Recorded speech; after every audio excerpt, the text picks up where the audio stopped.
Hi friends, it's Kristine Vicente with Queen City Stamp Art, and today is Mail a Card Monday, where we're going to be making a card using minimal supplies and one stamp set. So this is great for beginners. I'm going to show you a couple tips and tricks that are going to help you even no matter what level of stamper you are. And this card is absolutely adorable. It will be really cute to send to a variety of people for a variety of reasons. So let's go ahead and make a card.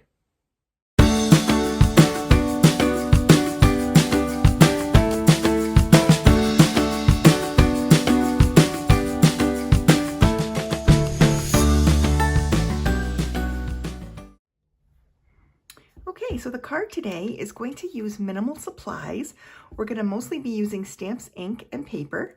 And I do have a few embellishments. I've got a little bit of ribbon here and some twine. And we're also going to be using some little adhesive-backed sequins to decorate our card after it's finished. I have a little card kit cut, and we're going to be using two different ink colors, Night of Navy and Pretty in Pink. We're also going to be using a punch, and that's what makes this kind of beginner friendly, because sometimes beginner card makers have punches, but they don't have die sets yet. So we're going to be using this punch to kind of make a decorative little border for our sentiment, but you don't actually even need a punch. You can create this card without any dies or punches, and I will show you how to improvise when we get to that point, okay? So we're going to be using the Happiest Day stamp set, and we're going to be using paper from the Serene Love paper pack. Now, the Serene Love paper pack is on the Stampin' Up website. It is now in the last chance section of the website. This is gorgeous designer series paper. So I encourage you to check out the last chance products because there are quite a few in there and there's some good discounts. We're going to be using the Happiest Day stamp set from the annual catalog, and I really love this little dragonfly, so we're definitely going to be using him. The sentiment we're going to be using is thinking of you today and every day. So we're going to be using the outline of the dragonfly plus the little inside elements to color it. And then this little image that has some stars and spots to give it kind of a little trail, okay? So if you have this stamp set, go ahead and grab it and you can stamp with me. If you don't have it, I'm going to show you how to make the card, and then you'll be able to improvise with what you do have. So let's go ahead and get started with this one. I'm just going to make a little bit of room. One of the elements on this card that I am going to be using is a die cut tag. Now this is cut from the tag shape in the Merriest Trees dies. This is in the annual catalog in the Christmas section. And it's a very cute die. I use this die a lot because I love this tag shape. I think it's great as a little sentiment platform or a little focal image, which is what we're going to use it for today. But if you don't have a die cutting machine or this particular die, you can still make a tag. All you have to do is cut yourself a little rectangle, and I would say maybe 3 by 4 inches, 3 inches by 4 inches. And all you have to do is on the rectangle, just snip off the corners. You can even do a little bit of measuring to make sure that they're even, and then punch a hole in the top and you have yourself a handmade tag. You could even completely eliminate the tag and just use a 3 by 4 inch rectangle if you prefer. So there are several options. We're going to be using this little sentiment piece. This measures 3/4 of an inch by about 2 3/4 inches. And I'm going to dress mine up with this Happy Labels Pick a Punch, and this is a very cute punch. It has two different images that are what am I saying? Two different cutting patterns. So you can do one that looks more like a postage stamp end and one that has like a little scalloped end. So I'm just going to stick in my little strip of paper here on the scalloped end and punch it, and we get this cute little scallopy edge to our little banner. And this just dresses up that little sentiment a little bit. So I did it on this side too. So we're all set here. We'll put this aside. So if you have something like this, it's a fun way to dress up your sentiment panel, but you can use a plain rectangle as well. And let's go ahead and put the basis for the card together. So this is a basic weight thick base card. It measures 4 4 1/4 by 5 1/2. So when it's closed, and so it's 5 1/2 by 8 1/2. I scored it at 4 1/4, so now we've got a side folding base card. And I'm going to just use my bone folder to get a nice crisp fold on this. I cut a layer piece of that Serene Love Designer Series paper, and that measures 4 by 5 1/4. And I'm just going to layer these pieces together. I really love navy and pink as a color combination, so I think this is going to come out really cute. So now we can go ahead and do a little bit of stamping. So we're going to open up our Night of Navy ink pad.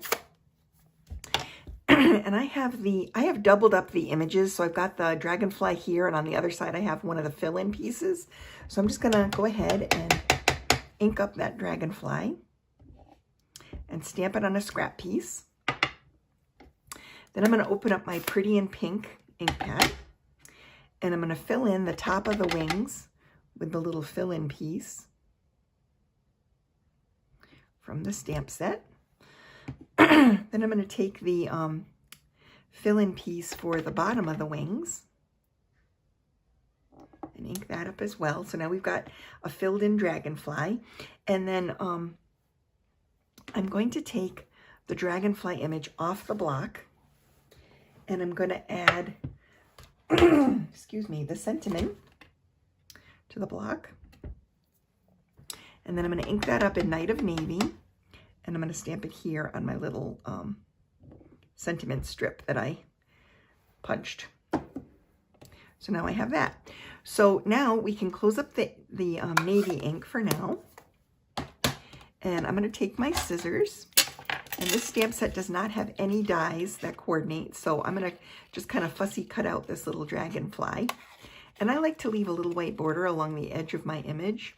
I feel like leaving a little white border is very forgiving if my cutting is a little bit uneven, which it can be when it's kind of a different shape, when it's not a standard like geometric shape. Sometimes it's a little wider in places, sometimes a little more narrow, or a little jaggedy, but it's forgiving because I'm going to be gluing it to a white tag, this white tag, and so the line of where I'm cutting is kind of disappears when it's white on white. And then I'm just going to kind of round the end when I get to the bottom of his body, like that. And there he is. So now we can set this aside. And we're going to go ahead and use the little sparkles in the pink and add a little bit of texture to this tag. And I want to make it look like he's kind of flying like this, like dragonflies do. So I'm going to add some dimensional adhesive to this panel. I'm just going to put a dimensional on each side of the dragonfly's wings. This sentiment, thinking of you today and every day, is great for so many wonderful occasions. It's good for people who are maybe homesick with the flu, or maybe going through a hard time in other ways. It's also great for someone you haven't spoken to in a while. It's a fun way to let them know you're thinking about them. And I think I'll put some dimensionals on the back of this as well. Thinking of you is just a great all-around sentiment because it can mean a lot of different things depending on who you're sending it to. And then I'm just going to line this up. I want to kind of cover where I stamped these together. So I'm just going to layer this on. And I want to make it nice and straight along the tag, like along here. But I want some of that pink to show. And then to dress this tag up, I am going to add some dimensional adhesive to the back. And to dress it up, I'm going to add some ribbon through the holes in the tag. And I really like to glue my tag down before I finish my ribbons because I feel like they tie better if they're more stable. And by gluing them down, they're nice and stable. They're not flopping all around. So I'm just going to thread my ribbon through the hole. And I want this to be nice and even. So I'm just going to go like this. And then before I get it all tied, I'm going to glue it to my card front. So I'm going to remove the backing from these dimensionals. And then I'm going to center this on my card front where I want it. So I'm just going to kind of put a little bit lower on the card front so that that ribbon has some room, like this. Then I'm going to take some of my twine, and I like to store it in these little Parmesan cheese containers, and you can sometimes get these at like Dollar Tree, like the dollar store, but I don't think they're very expensive, even if you went to like a TJ Maxx or something to get them. But it helps hold the twine in place, so it's not kind of getting all squirreling around on the table. So I like to put it in there and use it as like a little dispenser. And then I'm going to tie a length of this around my ribbon close to the tag. And then I'm going to tie it in a bow. I just think this is kind of a dainty way to finish off a tag. It adds a little color and some texture too, and it's really simple. It's not an advanced technique by any means. Any beginner could do this. You just have to know how to tie a bow. And it's just such a cute way to finish off the top of a tag. So you just have to adjust that properly. And then I'm going to use my ribbon scissors to trim the ends of the twine.